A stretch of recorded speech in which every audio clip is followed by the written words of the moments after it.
Assalamualaikum warahmatullahi wabarakatuh. Alhamdulillahirrabbilalamin. Wassalatu wassalamu ala asrafil anbiya'i wal mursalin wa ala alihi wa ashabihi ajma'in. Puji syukur marilah kita ucapkan kepada Allah Subhanahu wa taala, salawat berikan salam kepada Nabi Muhammad sallallahu alaihi wasallam. Baiklah, pada kesempatan kali ini izinkanlah kami menyampaikan hasil diskusi kami dari kelompok 8 mata kuliah manajemen kurikulum yang mana makalah yang disusun oleh saudari Deli Ramadhani dengan NIM 20 30 10 30 18. Yang kedua Al-Hadi dengan NIM 20 30 10 30 07. Dan yang ketiga saudari Aulia Fitri dengan NIM 20 30 10 30 15.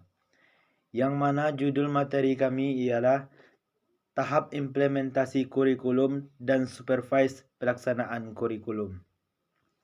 Yang pertama adalah tahap implementasi kurikulum, yakni tahapan pokok implementasi. Yang pertama adalah pengembangan program, yang kedua pelaksanaan pembelajaran, yang ketiga evaluasi. Selanjutnya faktor yang mempengaruhi kurikulum. Yang pertama karakteristik kurikulum, yang kedua strategi implementasi, dan yang ketiga karakteristik pengguna kurikulum. Selanjutnya adalah prinsip-prinsip implementasi. Yang pertama adalah perolehan kesempatan yang sama, yang kedua berpusat pada anak, yang ketiga pendekatan dan kemitraan, yang keempat kesatuan dalam kebijakan dan keberagaman dalam pelaksanaan.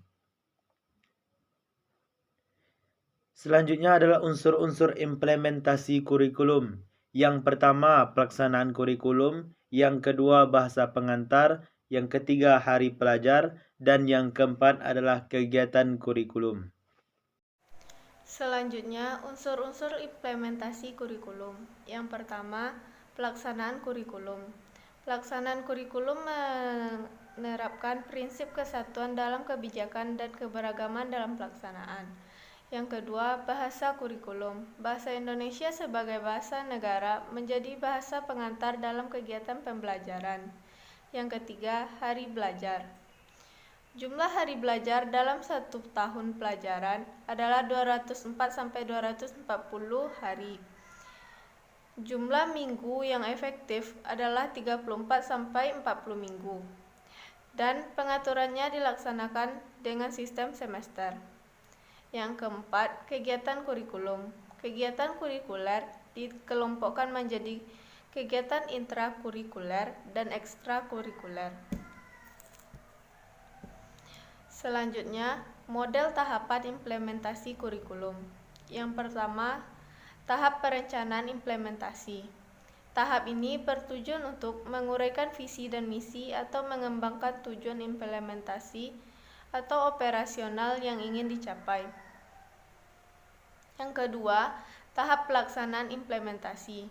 Tahap ini bertujuan untuk melaksanakan blueprint yang telah disusun dalam fase perencanaan dengan menggunakan sejumlah teknik dan sumber daya yang ada dan telah ditentukan pada tahap perencanaan sebelumnya. Jenis kegiatan ini dapat bervariasi sesuai dengan kondisi yang ada. Yang ketiga, tahap evaluasi implementasi. Tahap ini bertujuan untuk melihat dua hal. Yang pertama, melihat proses pelaksanaan yang sedang berjalan sebagai fungsi kontrol. Apakah pelaksanaan evaluasi telah sesuai dengan rencana dan sebagai fungsi perbaikan jika selama proses terdapat kekurangan. Yang kedua, melihat hasil akhir yang dicapai.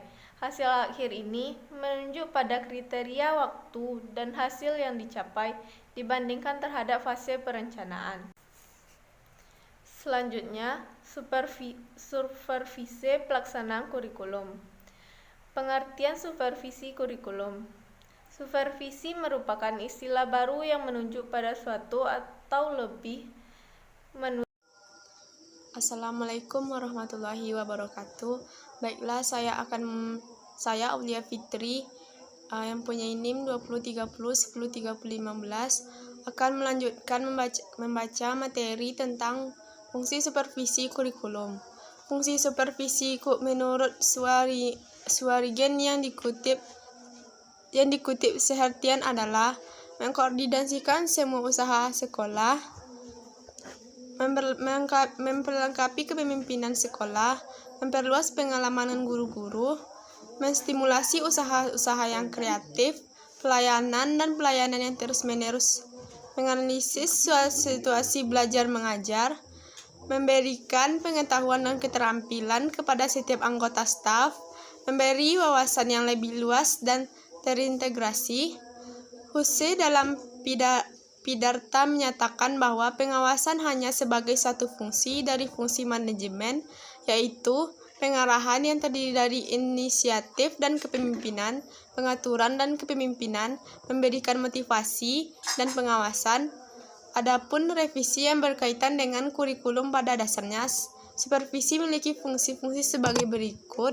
Yang pertama, fungsi edukatif, yakni fungsi yang ada untuk mendidik guru yang lebih mampu dan lebih baik kualitasnya sesuai dengan tujuan-tujuan kemampuan profesional.